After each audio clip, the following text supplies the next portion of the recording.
नमस्कार दोस्तों, डेट है आज की 8 मार्च 2022 और स्वागत है आपका एडिटोरियल डिस्कशन में। 8 मार्च को होता है वुमेन डे, तो आप सभी को हैप्पी इंटरनेशनल वुमेन डे। आज देखो 3 इश्यूज हम डिस्कस करेंगे, नहीं 4 कर लेंगे। सबसे पहले इंडियन एक्सप्रेस का आर्टिकल हम डिस्कस करेंगे सी राजा मोहन का, एशिया के न्यूक्लियर लैंडस्केप से संबंधित। 2 जो आर्टिकल्स हैं ना आज वुमेन डे से संबंधित हैं, दोनों को कंबाइन करके डिस्कस कर लेंगे, अच्छे पॉइंट्स हैं। एक आर्टिकल यहाँ पे ना, ये ऊपर वाला, ये 2 हैं वुमेन वाले। ये ऊपर वाला जो आर्टिकल है ये केरला में, आपको याद होगा एक मीडिया वन चैनल था जिसके लाइसेंस को रिन्यू नहीं किया था इंफॉर्मेशन एंड ब्रॉडकास्टिंग मिनिस्ट्री ने, तो मामला पहुंचा था हाई कोर्ट में। सिंगल जज की बेंच ने सेंट्रल गवर्नमेंट के फैसले को अपहोल्ड किया था, तो मामला पहुंचा फिर डिवीजन जज की बेंच के पास, यानी 2 जज की बेंच के पास, तो उन्होंने भी सेंट्रल गवर्नमेंट के फैसले को अपहोल्ड किया है। तो पॉइंट मोरलेस सेम है, लेकिन नया क्या है इस आर्टिकल में हम निकाल के डिस्कस कर लेंगे। कोट है आज का महात्मा गांधी का, unity to be real must stand the severest strain without breaking. Ukraine का एग्जाम्पल आप लीजिए, देखो यूक्रेन का देश जो है, यूक्रेन के लोग किस प्रकार से एकजुट हुए हैं इस मुश्किल भरी घड़ियों में, वो देखने वाली बात है। ऐसे में एथिक्स में जरूर एग्जाम्पल दिया जा सकता है यूक्रेन के लोगों का। तो असली यूनिटी का टेस्ट तभी होता है जब स्ट्रेन आता है, तब अगर यूनिटी टूटे ना बरकरार रहे, तो असली यूनिटी वही है। चलिए डिस्कशन स्टार्ट करते हैं। फर्स्ट इंपॉर्टेंट आर्टिकल एशिया के न्यूक्लियर लैंडस्केप से संबंधित है। आप जीएस पेपर सेकंड के इस टॉपिक से आर्टिकल को रिलेट कर सकते हो। देखो, जब से रशिया ने यूक्रेन के ऊपर अटैक किया है ना, कुछ एक्सपर्ट्स बोल रहे हैं कोल्ड वॉर के समाप्त होने के बाद ये अभी तक की सबसे ज्यादा डिफाइनिंग मूवमेंट है अगर वर्ल्ड पॉलिटिक्स की हम बात करें। यूरोप की जो सिक्योरिटी इक्वेशन है ना, वो चेंज हो जाएगी इस घटना के बाद। राइटर कहते हैं चलो देखो, यूरोप में जियोपॉलिटिकल इक्वेशंस तो चेंज होंगी ही।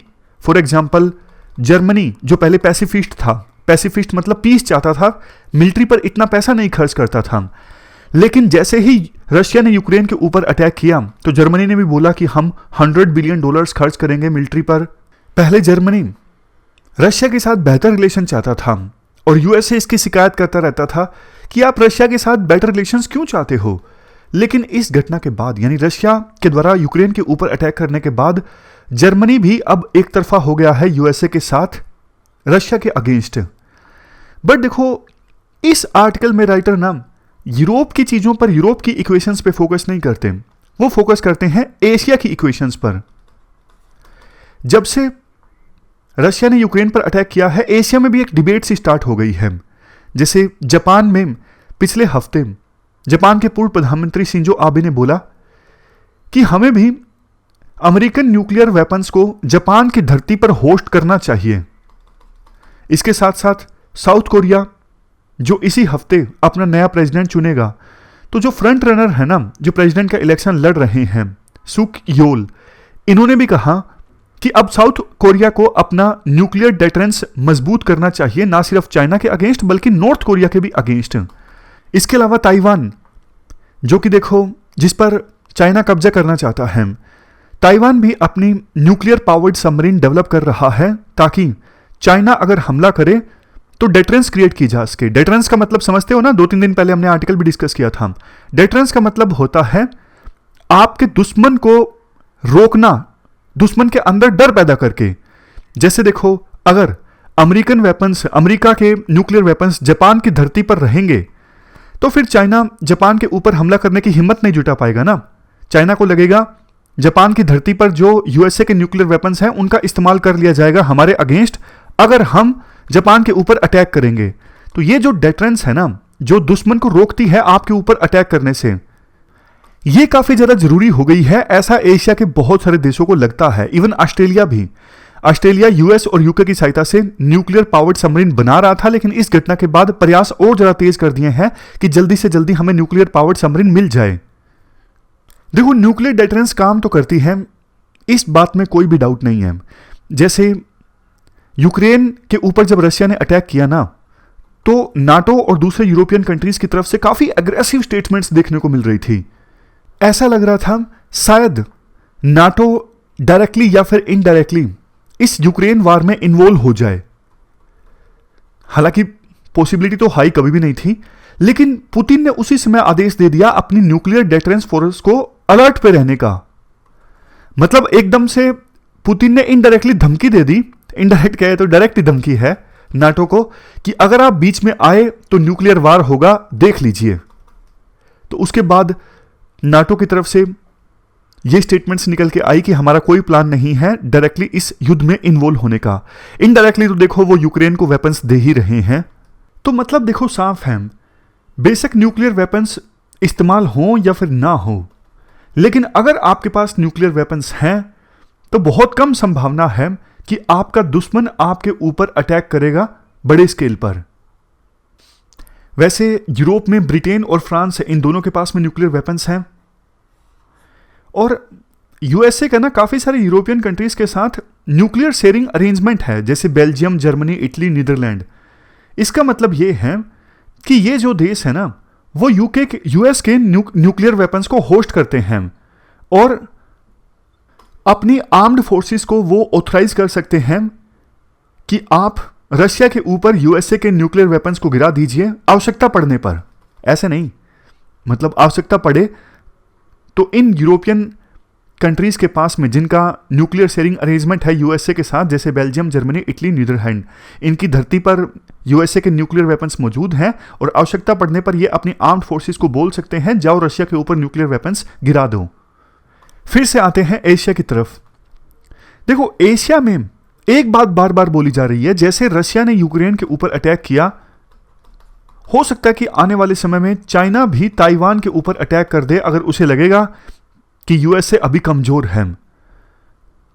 चाइना वैसे भी आपको पता है कई सारे पड़ोसी देशों के साथ एक्सपेंशनिज्म की पॉलिसी अपना रहा है, जैसे इंडिया के साथ लगते बॉर्डर में चाइना के ट्रूप्स आगे आ गई, साउथ चाइना सी में कई सारे आइलैंड्स पर कब्जा कर लिया चाइना ने, हांगकांग के प्रति चाइना की जो कमिटमेंट थी 1997 में हांगकांग चाइना ने लिया था यूके से, और शुरुआत में बोला था 1 कंट्री 2 सिस्टम हम फॉलो करेंगे, लेकिन अब तो हांगकांग को पूरी तरह से अपने अंदर शामिल कर लिया है चाइना ने, वहां पर भी वही सिस्टम जो चाइना में।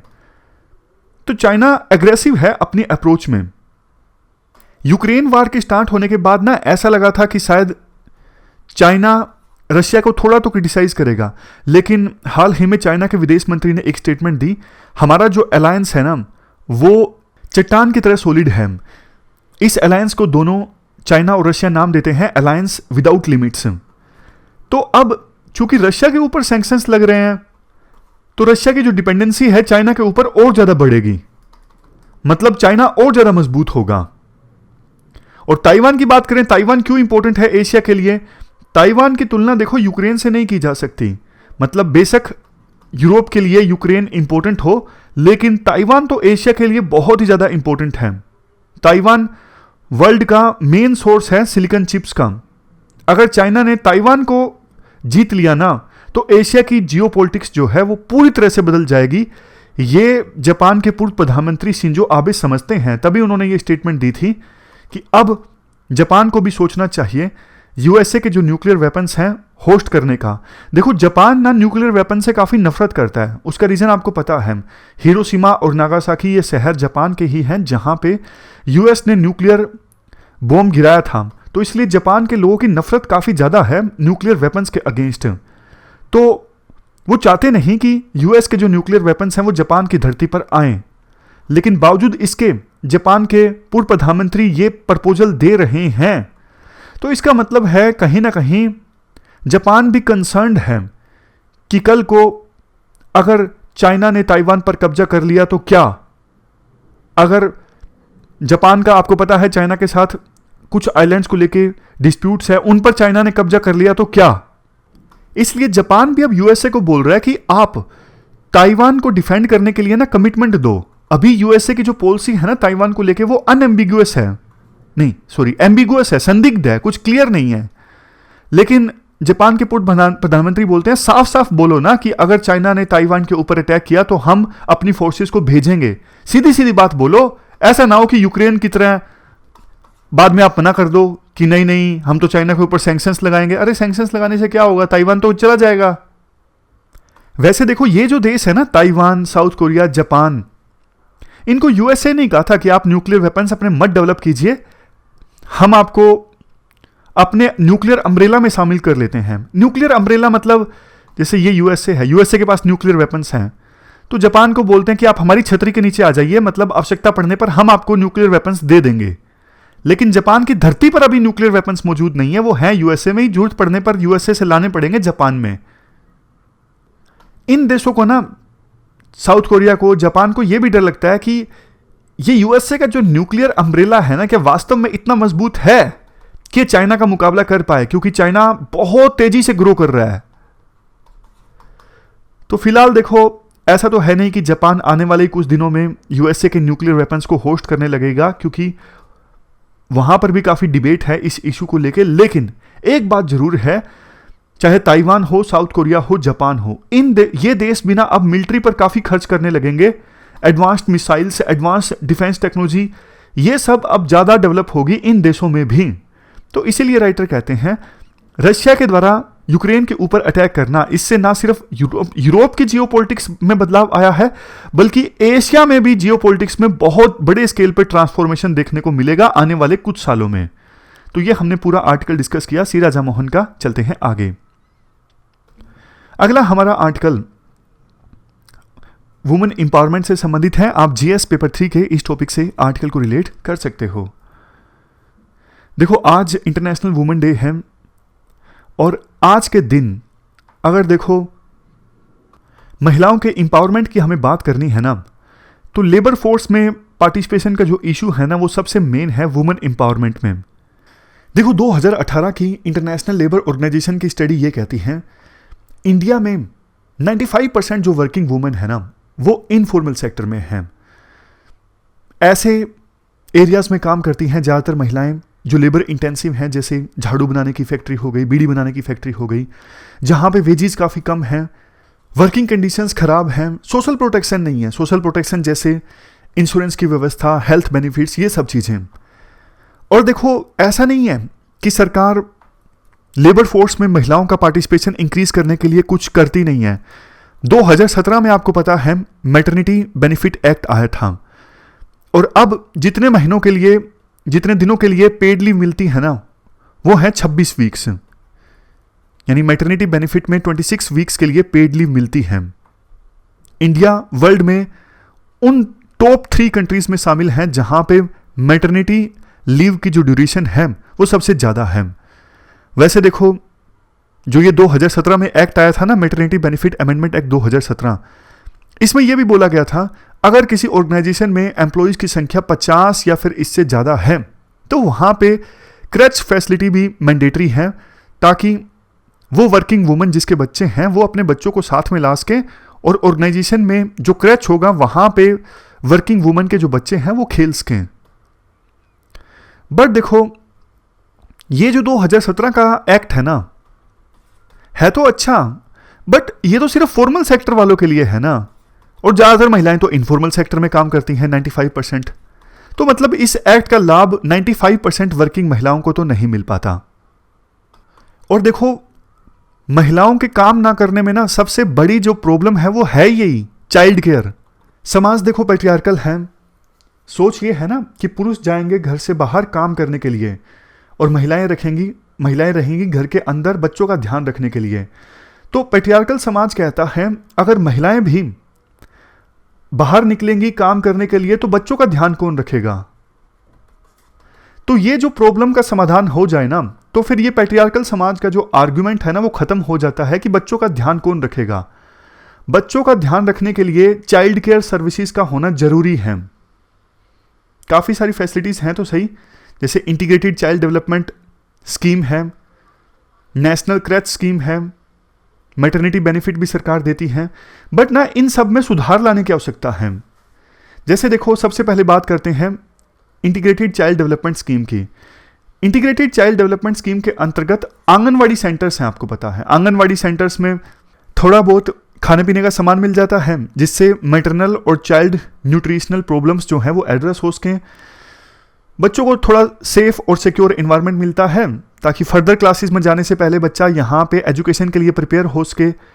तो ये अच्छी चीज़ है आंगनवाड़ी सेंटर। अब तो सरकार ने इस साल के बजट में बोला है कि हम सक्षम आंगनवाड़ी सेंटर इस्टेब्लिश करेंगे। सक्षम आंगनवाड़ी सेंटर मतलब ऐसे आंगनवाड़ी सेंटर जहाँ पे वीडियो वगैरह दिखाने के लिए इक्विपमेंट होंगे, ऑडियो के लिए इक्विपमेंट होंगे, समझ गए।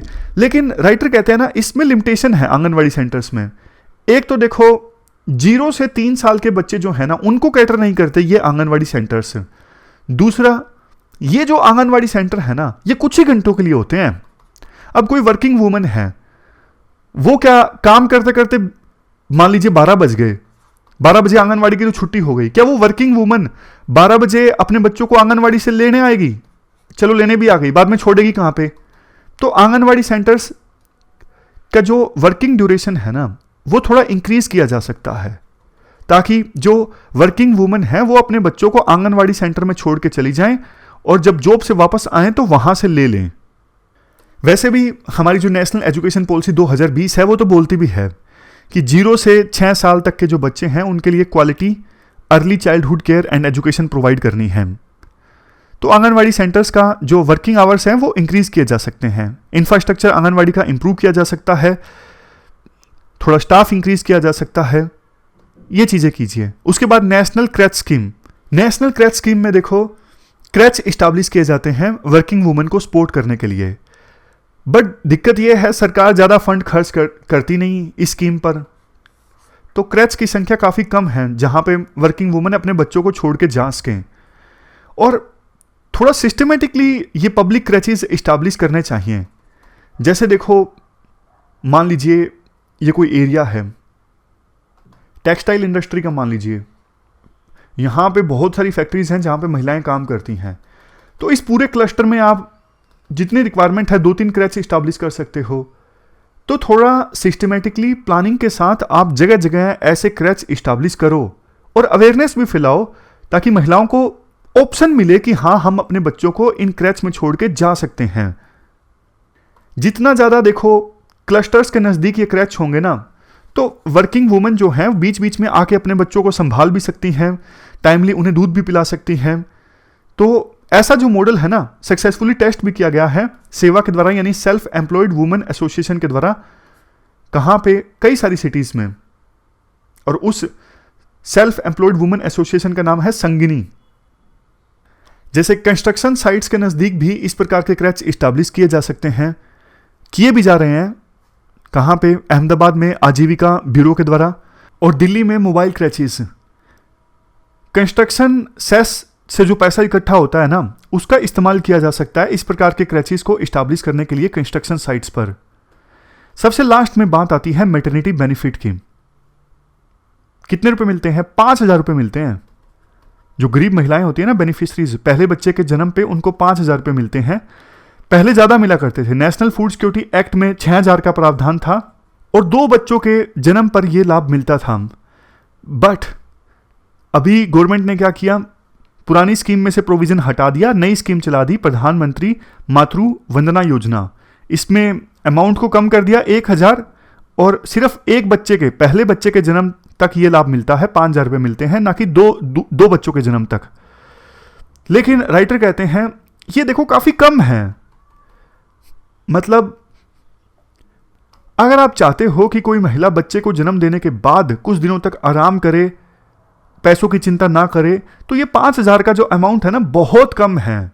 कुछ तो आप दीजिए, महंगाई इतनी ज़्यादा है, मिनिमम वेज भी नहीं होंगे। तो इस मामले में देखो कई सारे राज्यों की जो स्कीम्स हैं ना वो अच्छी हैं। जैसे तमिलनाडु की स्कीम है doctor Muthulakshmi maternity benefit scheme, Rajasthan की Indira Gandhi maternity nutrition scheme. ये अलग अलग राज्यों की कुछ स्कीम्स जो है ना, ये सेंट्रल गवर्नमेंट की स्कीम से अच्छी हैं। जैसे तमिलनाडु 18,000 रुपये कैश में देता है और 2 बच्चों के जन्म पर देता है, ना सिर्फ पहले बच्चे के जन्म पर। तो सेंट्रल गवर्नमेंट को भी ना प्रधानमंत्री मातृ वंदना योजना को थोड़ा एक्सपेंड करना चाहिए। थोड़ा आप डिसेंट अमाउंट दो अगर आप चाहते हो कि बच्चे के जन्म के बाद महिला पहले 6 महीने तक काम पर ना लौटे। और डॉक्यूमेंट की जो रिक्वायरमेंट है ना उसे भी थोड़ा लिबरल बना लो। काफ़ी दिनों पहले हमने एक आर्टिकल डिस्कस किया था, आप यूट्यूब में सर्च कीजिएगा, ऐसे करके मैटरनल इंटाइटलमेंट या फिर मैटरनल बेनिफिट ओनली IS, ये पूरा नाम लिख के आप यूट्यूब में सर्च कीजिएगा, आपको वो आर्टिकल मिल जाएगा। पूरा मैटरनल बेनिफिट पर हमने डिस्कस किया था 15 मिनट का। खैर, ये 3 सजेशन राइटर देते हैं, चाइल्ड केयर सर्विस इंप्रूव करो ताकि ज़्यादा से ज़्यादा जो महिलाएं हैं वो जा सके काम करने के लिए। इसके बाद नेक्स्ट हमारा जो आर्टिकल है वो भी वुमेन एम्पावरमेंट से संबंधित है। इसमें देखो ये बोला जाता है, जब से ये इंटरनेट सस्ता हुआ है, स्मार्टफोन्स आए हैं ना, गिग इकोनॉमी का दायरा काफ़ी ज़्यादा बढ़ गया है। गिग प्लेटफॉर्म्स जैसे जोमेटो, स्विगी, उबर, जब जितना देर तक आप काम करना चाहते हो करो, उसके बाद आप एप्लीकेशन को बंद करो और अपने घर चले जाओ। मतलब किसी प्रकार का कोई फॉर्मल काम नहीं है। गिग इकोनॉमी में जो जॉब्स होती है ना, वो टेम्परेरी जॉब्स होती हैं, फ्लेक्सिबल जॉब्स होती हैं। तो गिग इकोनॉमी की जो जॉब्स है ना, हमारे देश में धीरे धीरे अब ज़्यादा जनरेट हो रही हैं और इससे महिलाओं को फायदा हो रहा है। कैसे? सीधी सी बात है ना, अभी तो हमने डिस्कस किया कि चाइल्ड केयर सर्विसेज अगर हों तो महिलाएं काम पर जा सकती हैं। तो गिग इकोनॉमी में तो घर से ही अगर काम चल जाए, मान लीजिए फ्रीलांसर का, तो कितना बढ़िया हो। बच्चे की दिक्कत खत्म, जो पैट्रियार्कल समाज बोलता है। जैसे एक सिंपल एग्जांपल लीजिए आप टीचिंग की जॉब का। अब देखो इतने सारे ऑनलाइन प्लेटफॉर्म्स आ गए हैं जो पढ़ाने का मौका देते हैं और पर आवर के बेसिस पर पे करते हैं। तो बहुत सारी जो महिलाएं हैं वो इन प्लेटफॉर्म्स पे जाके पढ़ाती हैं। वर्किंग आवर्स फ्लेक्सिबल हैं, जब पढ़ाओगे तो उसका पे मिलेगा, नहीं तो नहीं मिलेगा। तो अब ये एक बहुत बड़ी अपॉर्चुनिटी है महिलाओं के लिए और महिलाओं का लेबर फोर्स में पार्टिसिपेशन इंक्रीज करने के लिए। लेकिन देखो यहाँ पे ना कुछ चीज़ों पर आपको ध्यान देना होगा। एक तो स्किल ट्रेनिंग, इसके लिए महिलाओं को स्किल्स की ट्रेनिंग दी जाए। दूसरा, डिजिटल टेक्नोलॉजी का जो लाभ है वो अभी कम महिलाएं उठा पा रही हैं एज कंपेरिजन टू मेन। जैसे देखो एग्जाम्पल के तौर पर हमारे देश में 41% लोगों के पास में, मैन के पास में 41% मैन के पास में स्मार्टफोन है और सिर्फ 25% वुमेन के पास स्मार्टफोन्स हैं। तो ये गैप काफ़ी बड़ा है मैन और वुमेन के बीच डिजिटल टेक्नोलॉजी को एक्सेस करने में। तो इसलिए सरकार को ना 3-4 चीज़ों से सपोर्ट करना होगा महिलाओं को। एक तो डिजिटल टेक्नोलॉजी से उनको एम्पावर करना, स्किल्स देना, हायर एजुकेशन में महिलाओं का जो इनरोलमेंट है उसे इंक्रीज करना। ये सब बेसिक चीज़ें अगर सरकार करती है ना, तो गिग इकोनॉमी में जो जॉब जनरेट हो रही है ना, उनका लाभ महिलाएं उठा पाएंगी। लास्ट में तो देखो सिंपल पॉइंट्स हैं, जैसे ट्रेनिंग के लिए भी ऑनलाइन जो स्किल्स के लिए भी महिलाएं बाहर नहीं निकल सकेंगी, तो ऑनलाइन स्किल ट्रेनिंग होनी चाहिए। और ये कॉमन पॉइंट्स हैं, जैसे कोऑपरेटिव फेडरलिज्म के अनुसार इसके लिए विभिन्न स्टेट्स और सेंटर के बीच में डायलॉग और एंगेजमेंट होना चाहिए, विभिन्न मिनिस्ट्रीज के बीच में कोऑर्डिनेशन होना चाहिए। ये पॉइंट तो आप कहीं पर भी चिपका दो, मतलब कोई भी इशू हो कोऑर्डिनेशन तो जरूरी है ही है, विभिन्न मिनिस्ट्रीज के बीच, विभिन्न गवर्नमेंट्स के बीच में, विभिन्न डिपार्टमेंट्स के बीच में। और देखो अगर महिलाएं जितना ज़्यादा काम करेंगी ना, उतना ही देश आगे बढ़ेगा, उतना ही देश की इकोनॉमी ग्रो करेगी। तो इसलिए महिलाओं का पार्टिसिपेशन देश की इकोनॉमी में, लेबर फोर्स में इंक्रीज करना जरूरी है। तो ये पूरा आर्टिकल हमने डिस्कस किया। इसके बाद देखो लास्ट जो आर्टिकल है ना, वो मीडिया की आवाज़ को दबाने से संबंधित है, या फिर यूं कहें जुडिशरी की फंक्शनिंग से संबंधित है। आप जीएस पेपर सेकंड के इस टॉपिक से आर्टिकल को रिलेट कर सकते हो। आपको याद होगा एक आर्टिकल हमने डिस्कस किया था, केरला का एक चैनल है मीडिया वन, नेशनल सिक्योरिटी के आधार पर इंफॉर्मेशन एंड ब्रॉडकास्टिंग मिनिस्ट्री ने इस मीडिया चैनल का जो लाइसेंस था वो रिन्यू करने से मना कर दिया था।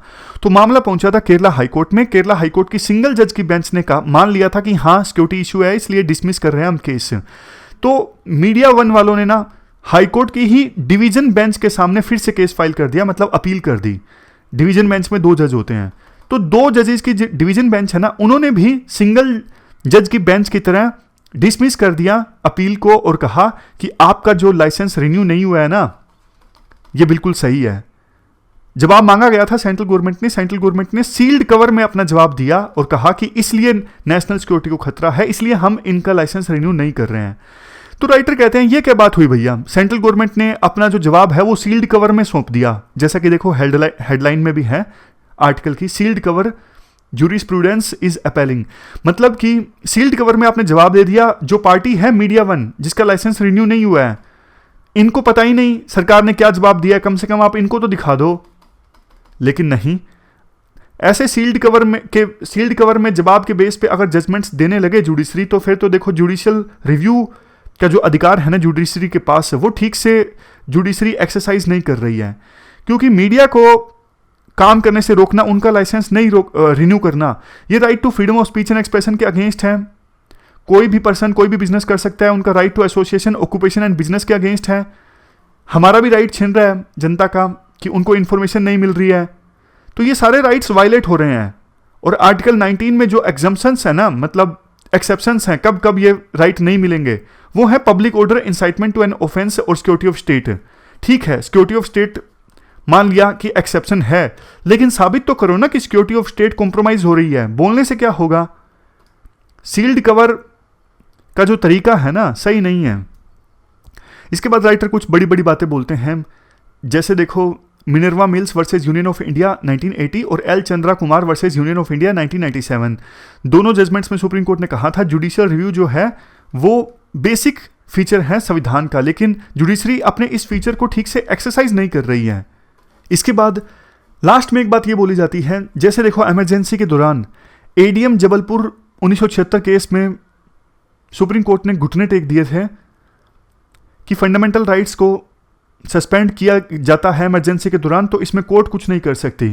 तो केरला का जो वर्डिक्ट है ना, वो कुछ ना कुछ एडीएम जबलपुर जैसा है। कोर्ट ने घुटने टेक दिए हैं, सेंट्रल गवर्नमेंट ने जवाब दिया सील्ड कवर में, और उस पर क्वेश्चंस भी नहीं रेज किए गए कोर्ट के द्वारा। तो ये एग्जीक्यूटिव के सामने यानी सरकार के सामने घुटने टेकने के समान है। तो बस यही पॉइंट्स हैं जो आप आंसर्स में यूज़ कर सकते हो, बिना किसी सरकार पर आरोप लगाए। जुडिशरी के पर्सपेक्टिव से हमें हमेशा इशू को डिस्कस करना है, ना कि सरकारों के पर्सपेक्टिव से। सरकार के बारे में अगर आप बोलो भी, तो बस आपकी लैंग्वेज जो है वो पॉलिटिकल न्यूट्रल होनी चाहिए हमेशा। ये थी हमारी आज की डिस्कशन। फिलहाल इस डिस्कशन में इतना ही है। Thank you very much for discussion.